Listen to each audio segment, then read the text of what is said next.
30 जुलाई 1908 सुबह 7:14 पर रशिया के साइबेरिया में हिरोशिमा और नागासाकी पर गिराए गए एटम बॉम्ब से 1000 गुना ताकतवर बम फटने जैसा धमाका होता है। लेकिन एटम बॉम्ब तो 1945 में बना था, तो 1908 में ऐसा क्या था जिसकी वजह से इतना बड़ा धमाका हो गया? वेल, ये दुनिया की अकेली ऐसी घटना है जिसमें Nikola Tesla, aliens, black hole, gas explosion, dark matter, dark energy और उस जगह पर रहने वाले लोगों के उनकी मान्यताओं के हिसाब से उनकी देवी देवताओं के साथ साथ स्पेस से आने वाले मेटेरॉइड को भी दोषी ठहराया गया है। तो क्या कोई चीज साबित हुई? नहीं। इस घटना के ऊपर जितनी भी थ्योरीज बनाई गई हैं, एक एक करके मैं आपको सबके बारे में बताऊंगा और ये भी बताऊंगा कि आजकल इस घटना को लेकर इतना हल्ला क्यों मचा हुआ है, जो हमारे लिए अच्छी खबर नहीं है। चलो शुरू करते हैं। रशिया के साइबेरिया में एक जगह का नाम है टंगुस्का, जो आपने आज से पहले नहीं सुना होगा, मतलब ज्यादातर लोगों ने नहीं सुना होगा। 30 जून 1908 सुबह 7:14 पर धमाके से 15,000 किलोमीटर दूर भूकंप के झटके महसूस हुए। धमाके से 10,000 किलोमीटर दूर बहुत तेज आवाज के साथ आकाश में लोगों ने मशरूम क्लाउड को देखा, जो अक्सर न्यूक्लियर एक्सप्लोजन के वक्त बनता है। धमाके से 8,000 किलोमीटर दूर लोगों ने आकाश में आग लगती हुई और बहरा कर देने वाली तेज आवाज सुनी। धमाके से मात्र 5,000 किलोमीटर की दूरी पर जो शॉकवेव पहुंची, उसने लोगों को हवा में उड़ा दिया। घरों के शीशे टूट गए, सामान बिखर गए, बहुत से लोग बेहोश हो गए। गनीमत इस बात की थी कि जिस जगह पर ये धमाका हुआ वो रिहायशी इलाके से कई हजार किलोमीटर की दूरी पर था और धमाके से 3,000 किलोमीटर की दूरी पर एक बूढ़ा चरवाहा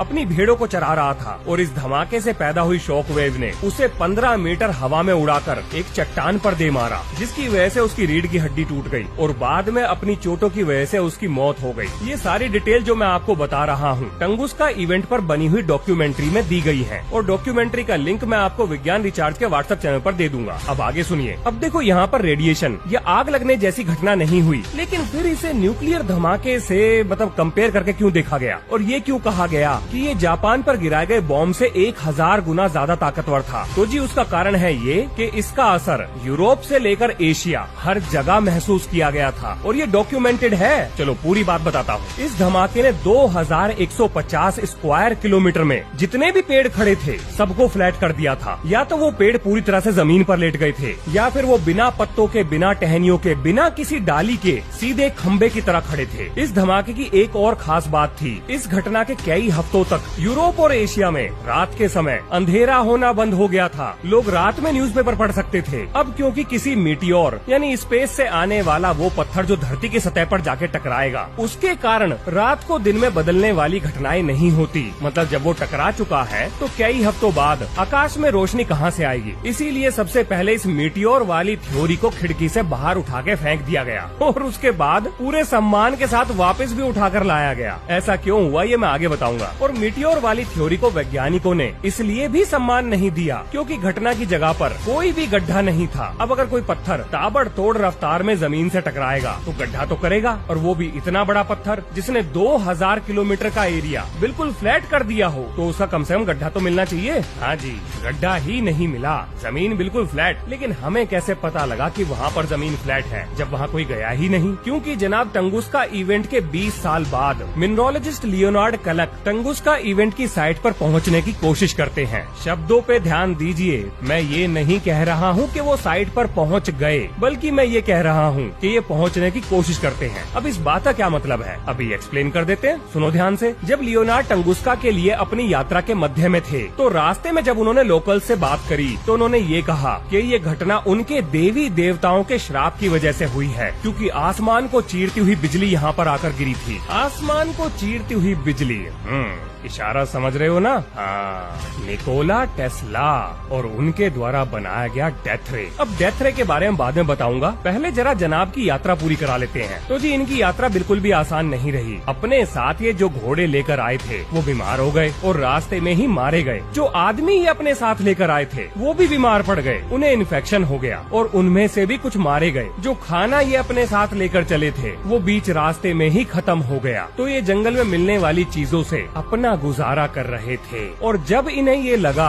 कि अगर ये वापस नहीं लौटे तो मर जाएंगे, तब इन्होंने ये डिसाइड करा कि ये धमाके के एपी सेंटर पर नहीं जाएंगे, यानी ये एग्जैक्ट लोकेशन से कई हजार किलोमीटर दूर आसपास मौजूद सबूतों को लेकर वापस चले जाते हैं। तो इनके द्वारा इकट्ठा किए गए सबूतों से आखिर क्या पता लगा? कुछ नहीं। हाँ जी, कुछ भी नहीं नहीं पता लगा, सिवाय इस चीज के कि धमाके का असर कितना बड़ा था। अब बात करते हैं टेस्ला के डेथ रे की। तो डेथ रे के बारे में जानने से पहले आपको 3-4 लोगों के बारे में पता होना चाहिए, जिनमें से पहले हैं जेपी मॉर्गन। अब ये कौन है? बस अब ये है पैसे वाली पार्टी। वार्डनक्लिफ टावर में टेस्ला जो भी एक्सपेरिमेंट कर रहे थे, उसके खर्चे का पर्चा इन्हीं के सर पे फट रहा था। दूसरी शख्सियत है एडमिरल रॉबर्ट पेरी। अब ये कौन है? तो जी ये अमेरिकी सरकार के कहने पर सारे साजो सामान को लेकर नॉर्थ पोल की तरफ जा रहे थे, मतलब किसी मिशन पर थे जिसको अमेरिकी सरकार ने डिस्क्लोज नहीं किया है। और तीसरे हैं निकोला टेस्ला, जो कह कुछ रहे थे और कर कुछ रहे थे, जिसका किसी को भी नहीं पता था। अब इन सारी कड़ियों को जोड़ते हैं। 1901 में निकोला टेस्ला जेपी मॉर्गन के पास जाकर कहते हैं, सुनो मॉर्गन भैया, पैसा करेगा ताथैया अगर तुम मेरे प्रोजेक्ट में पैसा लगाओगे तो। अब भैया पूंजीवादी सोच के धनी जेपी मॉर्गन निकोला टेस्ला से उनके प्रोजेक्ट के बारे में डिटेल मांगते हैं। जेपी मॉर्गन को टेस्ला बताते हैं कि उन्होंने लॉन्ग डिस्टेंस रेडियो सिग्नल भेजने वाला जुगाड़ बना लिया है और इसको चलाने के लिए बिजली की सप्लाई देने की भी जरूरत नहीं है, क्योंकि ये अपनी बिजली का जुगाड़ खुद कर लेगा। बोले तो वायरलेस इलेक्ट्रिसिटी। अब जेपी मॉर्गन को ऐसा लगता है कि अगर अमेरिका किसी युद्ध में हिस्सा लेता है तो जंग के हालातों में वो अपने इस एंटीना को सरकार को बेचकर खूब सारा पैसा बना सकते हैं। अब जेपी मॉर्गन ने निकोला टेस्ला से ये कहा कि भैया तुम्हारा ये लॉन्ग डिस्टेंस रेडियो सिग्नल भेजने वाला एंटीना काम भी कर पाएगा, ये कैसे साबित करोगे? मतलब मुझे कुछ तो ऐसा दिखाओ जिससे मुझे विश्वास हो सके कि अगर मैं पैसा लगाऊं तो मेरा पैसा डूबेगा नहीं। अब निकोला टेस्ला कहते हैं, मॉर्गन बाबू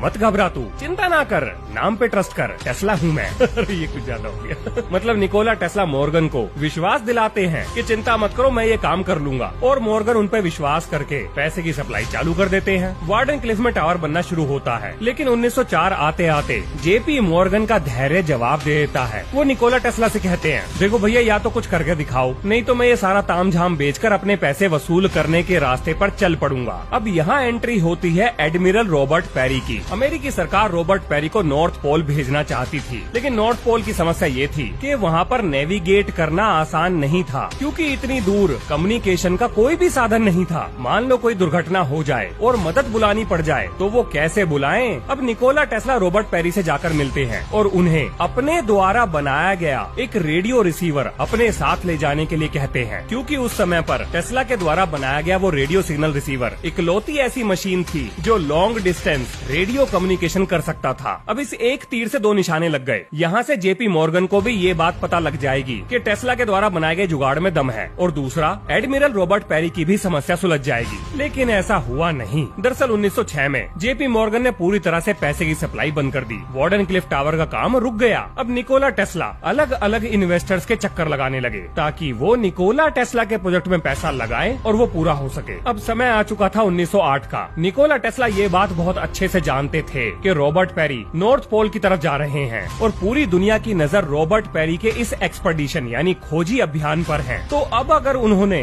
वायरलेस एनर्जी से जुड़ा हुआ कोई एक्सपेरिमेंट दुनिया को करके दिखा दिया जिसके गवाह रॉबर्ट पेरी बन जाएं, तो उन्हें उनके प्रोजेक्ट के लिए फंडिंग दोबारा मिलनी शुरू हो जाएगी। अब निकोला टेस्ला ने रॉबर्ट पेरी से कहा कि मैं एक एक्सपेरिमेंट करने जा रहा हूँ और तुम्हें सिग्नल भेजूंगा। रॉबर्ट पेरी ने पूछा, पर मुझे सिग्नल का पता कैसे चलेगा? निकोला टेस्ला ने कहा, चिंता मत करो, जब मैं सिग्नल भेजूंगा तो पूरी दुनिया को पता लग जाएगा। और निकोला टेस्ला ने अपनी मशीन चालू करके वार्डनक्लिफ टावर से एक बहुत जबरदस्त एनर्जी का बोल्ट नॉर्थ पोल की तरफ भेजा, लेकिन वो नॉर्थ पोल नहीं पहुंचा, वो कहीं और जाकर गिर गया। और अब आप समझ गए होंगे कि वो कहाँ जाकर गिरा था। क्या इस बात को किसी ने एक्सेप्ट किया कि टंगुस्का में जो भी हुआ वो निकोला टेस्ला के डेथ रे की वजह से हुआ था? वेल, बिल्कुल भी नहीं। लेकिन क्योंकि इतिहास के टाइमलाइन पर ये घटनाएं बिल्कुल सटीक बैठती हैं, इसीलिए ये भी एक थ्योरी दी गई है। ये भी एक थ्योरी मतलब क्या हुआ इस बात का? क्या कोई और भी थ्योरीज हैं? हाँ जी बिल्कुल, अभी तो एलियंस भी आएंगे, ब्लैक होल भी आएगा, सब आएंगे। सुनो आगे। वैसे आगे बढ़ने से पहले मैं एक चीज और बता दूं,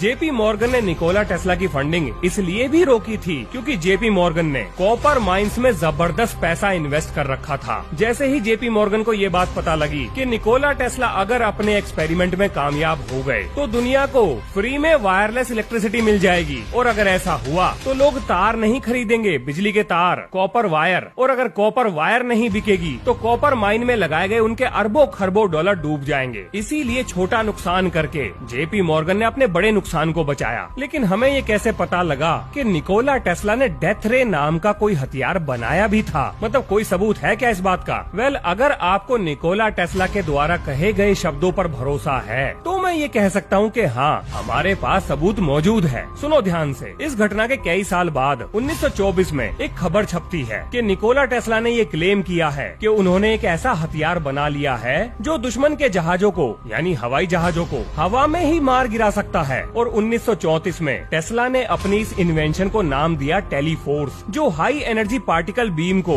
हवा में उड़ती हुई किसी भी चीज पर छोड़कर उसे तबाह कर सकती थी। 250 मील की दूरी तक तबाह कर सकती थी। 1935 में न्यूयॉर्क टाइम्स को दिए गए अपने इंटरव्यू में निकोला टेस्ला ने ये बात खुद कही है कि उन्होंने डेथ रे का प्रोटोटाइप बना लिया है, जिसे वेपन में बदलने के लिए उन्हें पैसे की जरूरत है। लेकिन अमेरिकी सरकार ने ऐसा अड़ंगा अटकाया कि किसी ने भी निकोला टेस्ला के प्रोजेक्ट में पैसा लगाने से मना कर दिया। और 1943 में निकोला टेस्ला इस दुनिया को छोड़कर चले गए, जिसके बाद उनकी रिसर्च और पर्सनल सामान को FBI ने सीज कर लिया। यहाँ तक कि उनके परिवार को भी उनका सामान नहीं दिया गया। अब चलते हैं टंगुस्का से जुड़ी हुई अगली थ्योरी पर। सोवियत राइटर और यूएफओलॉजिस्ट अलेक्जेंडर कजनेत्सेव ने एलेक्सी जोलोटोव के साथ मिलकर 17 साल की रिसर्च के बाद एक नई थ्योरी दी। और उनके हिसाब से ये धमाका इंसानों ने नहीं बल्कि एलियंस ने किया था। उनके हिसाब से टंगुस्का में एक एलियन क्राफ्ट क्रैश हुआ और वहाँ से वापस उड़ते समय एलियंस ने इंटरप्लैनेटरी वेपन से उस जगह पर ब्लास्ट कर दिया। अब इस धमाके को न्यूक्लियर टेस्ट से भी जोड़कर देखा जाता है। उसका कारण है कि न्यूक्लियर टेस्ट के बाद जो जियोमैग्नेटिक अनोमली पैदा होती है वो टंगुस्का में भी देखी गई है। और ये बात भी इन्हीं दोनों वैज्ञानिकों ने बताई है। अब ये थ्योरी कितनी सही है या कितनी गलत, ये मैं आप पर छोड़ता हूँ। कुछ साइंटिस्ट ने अपनी रिसर्च के बाद ये भी पाया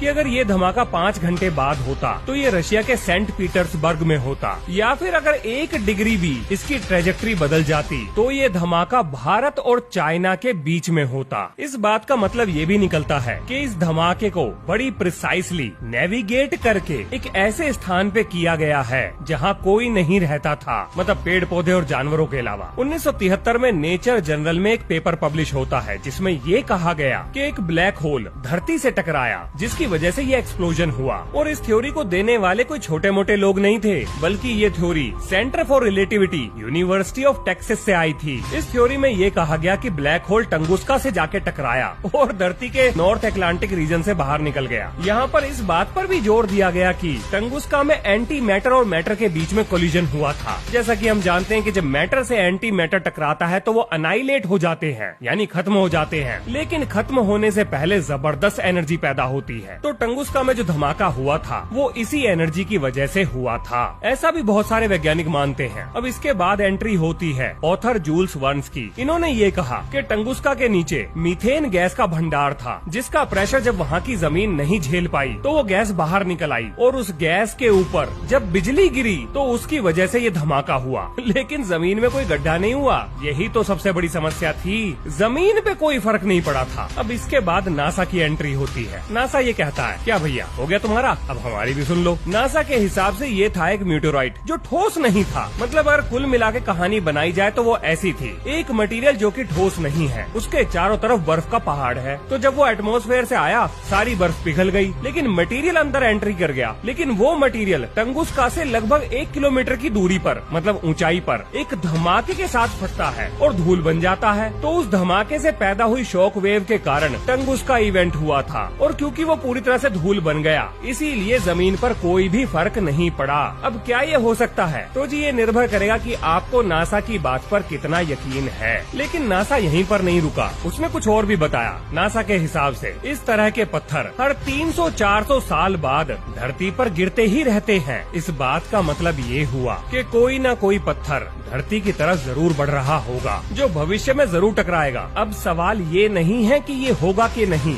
बल्कि ये है कि ये होगा कब, पर होगा जरूर। इस चीज को साइंटिस्ट बहुत सीरियस ले रहे हैं, इसीलिए नासा ने डार्ट मिशन लॉन्च किया, यानी कि डबल एस्टेरॉयड रीडायरेक्शन टेस्ट, जो कि 26 सितंबर 2022 को सक्सेसफुल रहा था। जिसका नतीजा ये निकला कि इस एस्टेरॉयड की जो ट्रेजेक्ट्री थी उसको 33 मिनट शिफ्ट कर दिया गया। अब 33 मिनट का यहाँ पर मतलब है, जैसे डिग्री और रेडियन होता है ना, तो रेडियन में मिनट भी होते हैं, तो ये वो वाले मिनट हैं। अब ये सुनने में ज्यादा नहीं लगेगा, लेकिन जितनी दूरी पर ये एस्टेरॉयड धरती से था, ये तो बहुत है। धरती को बचाने के लिए काफी है। नासा के हिसाब से 10 लाख एस्टेरॉयड धरती पर तबाही मचाने के लिए बिल्कुल तैयार बैठे हैं, जिनमें से बहुत सारों को तो ट्रैक भी किया जा चुका है। लेकिन उनका क्या, जो अभी भी हमारी नजरों से छुप कर बैठे हैं, वो तो कहीं से भी आ जाएंगे। और तब क्या होगा? एक और मास एक्सटिंक्शन। टंगुस्का इवेंट मानव इतिहास का अब तक का सबसे बड़ा धमाका था।